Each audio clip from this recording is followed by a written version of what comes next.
I'm about 65 or so miles from the church, east. If you ever drive to the beach on South Carolina Highway 9, you come right through the little town of Mount Croghan. I'm about 3 miles outside of town, and I'm at an old Methodist cemetery from the late 1800s. There was a church here. The church closed. The church is now completely gone, but there's still a cemetery here. And until the last 10 years, I had a relative buried here. I say that, but the relative may still be buried here. I'm going to explain that as I go along, because that actually makes the point that I want to make. So I'm going to share with you the story of my great-great-grandmother's brother, Thomas Didymus Rodgers, who died in 1887 and was buried here. He was sort of exiled out here to Antioch Methodist Cemetery. He wasn't buried in Pageland at Zion Methodist Cemetery. For reasons, I'm going to go ahead and air the dirty laundry and explain. So come on and take a walk with me through the cemetery, and you'll see what I'm talking about. Okay? Let's go walk.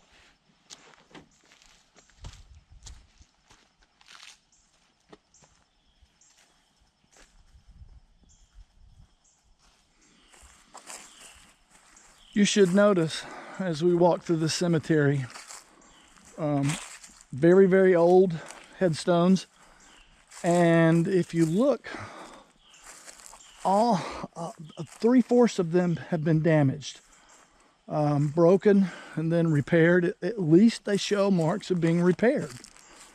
But this is an old cemetery that, somebody comes and mows it every now and then, but that's about it. There's not much maintenance happening here. And over in this corner, where most of the graves go to the late 1800s, is the place I want you to pay attention to. If you look there, there's a couple of graves outside of that brick wall, and right there's a hole in the ground. There's no tombstone there, but that's the grave where supposedly my great-great-grand uncle was buried. The story goes like this. In 1861, Thomas Didymus Rodgers enlisted to fight in the Civil War for the Confederacy with the 27th North Carolina Infantry. And as he was getting ready to go off to war, he brought a young woman into the home, ostensibly, as he told the community and family members, to help look after his wife. So this young woman moved into his house, and he headed off to fight. He fought at Antietam, which was recorded for him as Sharpsburg. He fought at Spotsylvania, at the Wilderness. He somehow missed Gettysburg. His regiment wasn't there. He was involved in the siege at Petersburg, took part in the last battle of Farmville, which happened right before Appomattox, and he was at Appomattox for the surrender. 6 months after he enlisted and left to go fight, this young woman that he had brought into the home to help his wife gave birth to a very healthy, full-size baby boy. Surprise, surprise, no doubt. Well, Thomas survived the war. He came home, and immediately his wife said, "I'm done with you. You're out of here." And she kicked him out. And she divorced him. About a year later, he married the young woman who was the helper.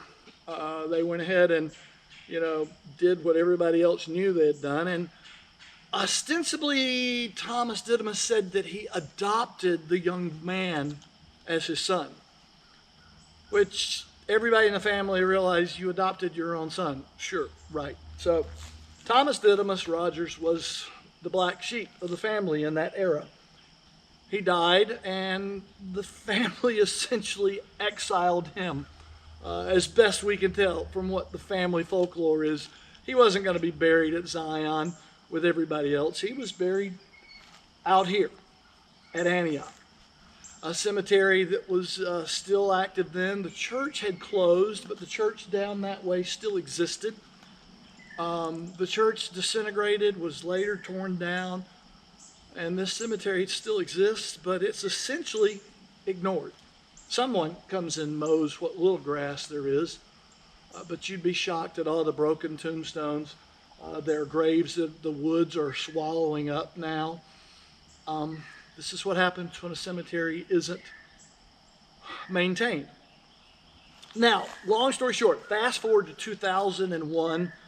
A great aunt of mine died. Her son came from New Mexico to bury her 10 miles west of here at Zion in Pageland. And somehow the discussion after Grace's funeral came to Thomas Didymus Rodgers, and I said, well, I know where he's buried. And my cousin was real interested. He was a Vietnam veteran. He was one of those big Civil War reenactor types. So he was curious. We came out here and showed him, and my cousin got the idea. He's going to do the permitting process. He's going to have his body exhumed. He's going to move him to Zion with the family. And that's what they did. In 2004, he had gotten the permit from Chesterfield County. They came here with a crew. And this is where the headstone was. This is where Thomas Didymus Rodgers' grave was. There's kind of still a hole here. They started to dig, and there was no body.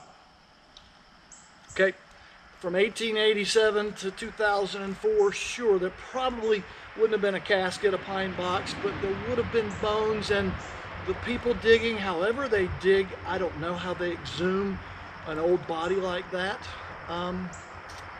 They reported he's not here. The tombstone's here, but he's not here. And he had them keep digging. So to make a sordid tale just a little bit more sordid and a long story a little bit shorter, they dug up dirt from here, took the dirt 10 miles, buried that dirt, moved the tombstone, and now his grave is at Zion United Methodist Cemetery. The question the family has asked, at least some members of the family, some of us would rather not talk about it, frankly, some of my relatives. When they dug this spot up, there were no bones. He wasn't here, even though his tombstones were here. So where was he?